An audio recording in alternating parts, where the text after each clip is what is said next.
Hello there, my friends. If you're like me, you found yourself out on the farm and wished you had some way to protect your crops, be it mushrooms or weirdstone, from various rodents. Well, the other day I saw this set of terrain online and I thought to myself, I wonder if we can make that out of cardboard.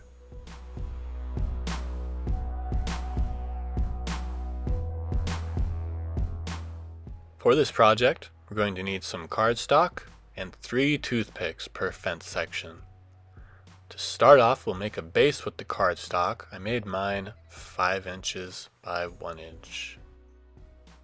I cut out 2 pieces of the cardstock this size and glued them together so it'll be extra thick and extra strong, as thickness and strength frequently go hand in hand.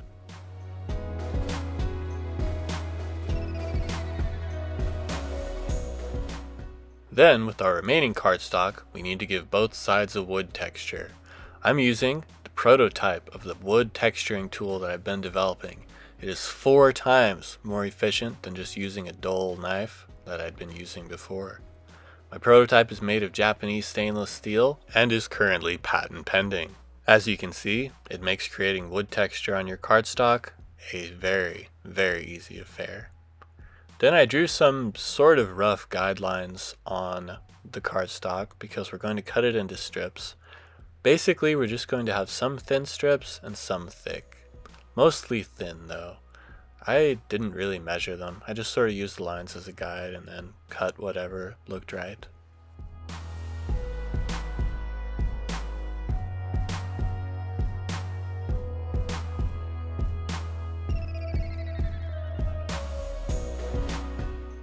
These are going to be the slats that we make our wattle fence with. And after cutting out a good amount of each size, we're going to take our toothpicks and chop them in half. These are some wire cutters that I got at a thrift store for probably $1 or $2. And it cuts the toothpicks in half very easily and very cleanly. If you hold both ends of the toothpick, one half won't go flying off when you cut them. Now that we've got 6 halves, these are going to be the stakes that we use to weave our wattle strips around. We'll start off by marking 1 inch increments on the base and then rounding off the corners.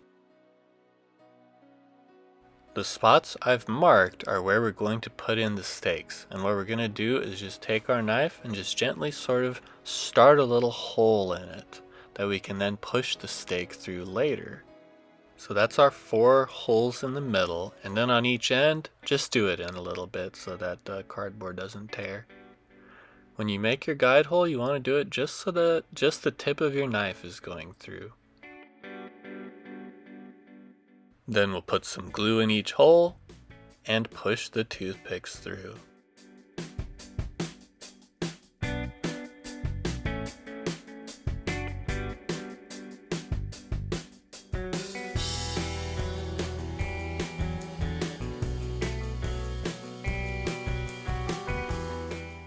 You can clean up any excess glue so that it'll look a little bit better when it dries.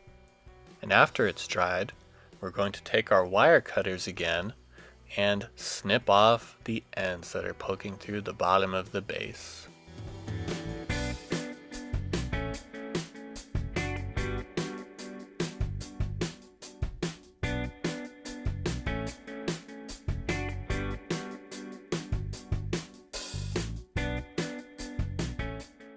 After the spiky ends are clipped off, you can sort of massage the rest to make them more flush with the bottom of the base. Cardboard is pliable, and then you can also sort of bend the edges to just give it a nice look, and then push it down. Make it as flat as you want it to be. And that's the cool thing about using cardboard for bases, is that if it warps, just bend it back. It's just cardboard. And on the same subject of cardboard being pliable, we're going to sort of gently curve our slats that we're going to use for the wattle. Then we'll put a dab of glue on every other stake, turn it around, and then put glue on the other ones.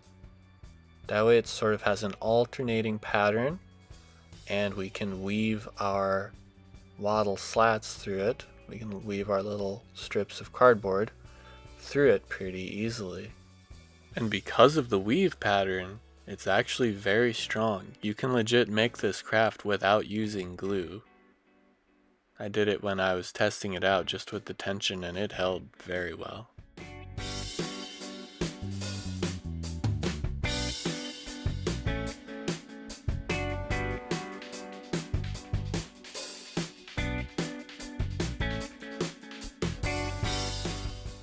I always tend to use too much glue, and so I just clean it up as I go. After we've got the first one, we just repeat the process on alternating stakes.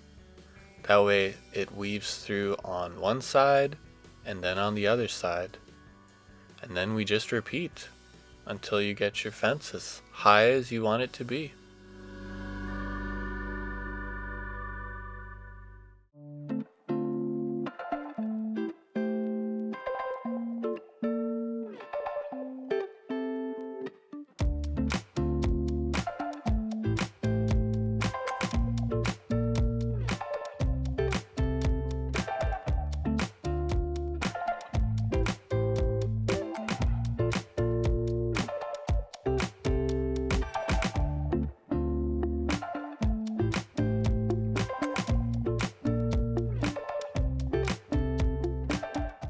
There's really not much more to say about it. It's a very easy process that can yield great results. Just like making a friendship bracelet, you really do the one step and then you just keep going until you're happy. It's a very simple, very fast, very easy, and very cheap build. I had a lot of fun making them, and I hope you do too.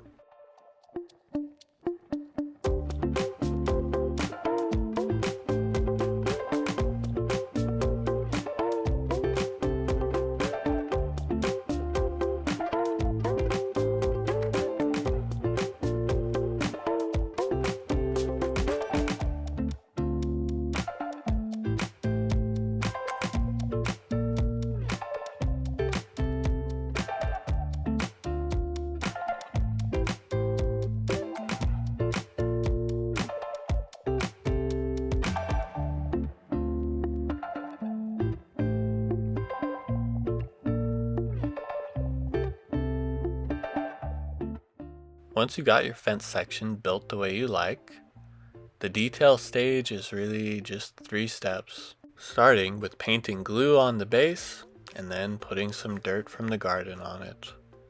Whenever I use dirt, I always make sure to bake it in the oven for a while because you never know what could be in it, things that you can't see. And I've never had any problems with it as a result.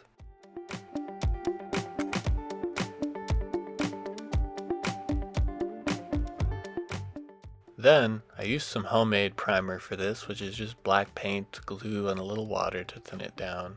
For most everything, I find that if you hold one side of it and then prime the other side, wait for it to dry, and then you can hold it by that side and paint the rest. For these in particular, and for anything with smoother details, you'll want to prime the wood parts in this. You want to prime the slats, the wattle, before you paint it on the dirt. That way you don't get a whole lot of grit and dirt on the wood as well. So that's what I'm doing. I'm starting with priming the slats, the wattle, the wood, the strips of cardstock, and then the dirt on the base. I find that if I stipple it on and then sort of spread it around, it goes better than just trying to paint it on normally.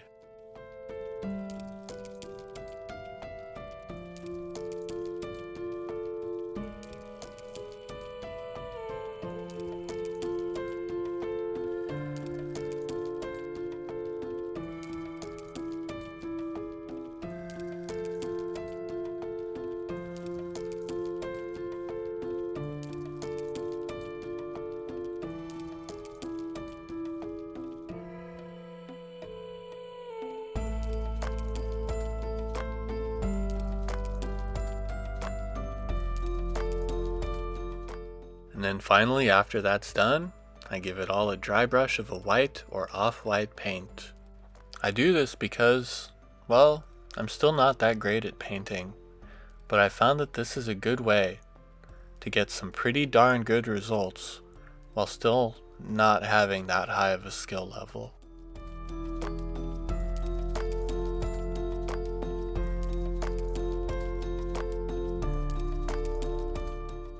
Okay, after the primer and the dry brush have all had time to dry and cure, it's time to paint them. I only really used 3 colors for this. And we started by mixing some brown and some black to make a dark brown. I thinned this with water and then painted it over all the dirt on the base. I thinned it down quite a bit so that the work we did with our off-white dry brush for the primer will show through it. So you'll see, even with just that one color, you'll still have bits that are darker, bits that are lighter. Then I stippled some of the brown on it as well to give more color variation to the base, the dirt, the mud. After that, we painted all of the wood with the brown.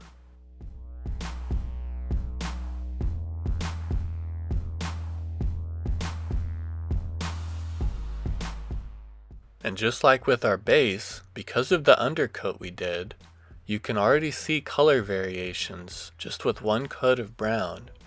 And this is good because a lot of terrain making I've found is about contrast of shapes, of textures, and of colors.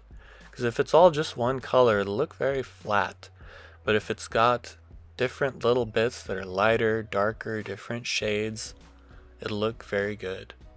So we gave everything a dry brush with a tan, our brown mixed with our white, and that looks pretty darn good, I think. I'd have probably stopped there as far as the wood goes, but I kept going and yeah, we'll see. After that, we made a light gray with our black and our white and dry brushed all the little stony bits on the base, just to give it a little more variation, a little more interest. Then things took a turn when I dry brushed all the wood with gray as well.